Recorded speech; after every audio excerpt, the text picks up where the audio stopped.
Le 7e sommet des Amériques se tiendra ici à Panama City et s'annonce déjà à la fois historique et problématique. Historique car Cuba y participera pour la première fois. Problématique car les divisions entre pays sud-américains sont à leur comble. Le président panaméen en appelle donc à l'apaisement. Le message que l'Amérique envoie à ce sommet est très important. Nous sommes prêts à mettre de côté les différences idéologiques et politiques et à nous concentrer sur le bien-être des peuples de ce continent. Je pense qu'il y a un rapprochement et nous soutenons les présidents Obama et Castro dans les efforts qu'ils font pour rétablir des relations diplomatiques. Depuis cette fameuse poignée de main historique entre Raúl Castro et Barack Obama lors des funérailles de Nelson Mandela en décembre 2013, la situation a bien évolué. Les deux présidents devraient se rencontrer à Panama pour la première fois, officiellement en vue du rétablissement de leurs relations diplomatiques.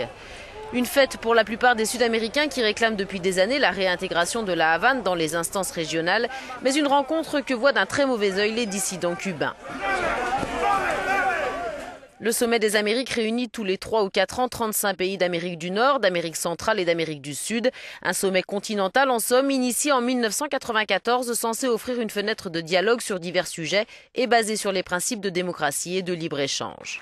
Celui de 2009 à Trinité et Tobago marquera la première entrée de Barack Obama sur cette scène-là.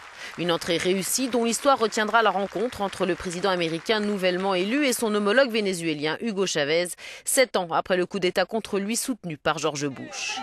Mais cette année, le Venezuela semble jouer le rôle de perturbateur, alors que Washington a récemment qualifié le pays de menace extraordinaire à la sécurité nationale et à la politique étrangère des États-Unis.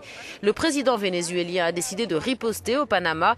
Nicolás Maduro a assuré vouloir présenter au sommet une pétition signée par 10 millions de personnes pour protester contre la politique américaine. Hoy ha habido declaraciones muy interesantes. Autre grand protagoniste ces dernières années, le Brésil, pour qui ce sommet des Amériques arrive au pire moment. Outre une cote de popularité en chute libre pour Dilma Rousseff, le Brésil est frappé par un vaste scandale de corruption lié à l'activité de Petrobras. L'économie est en berne, tandis que le chômage continue de grimper. Autant de points négatifs qui ont récemment poussé les Brésiliens à battre le pavé.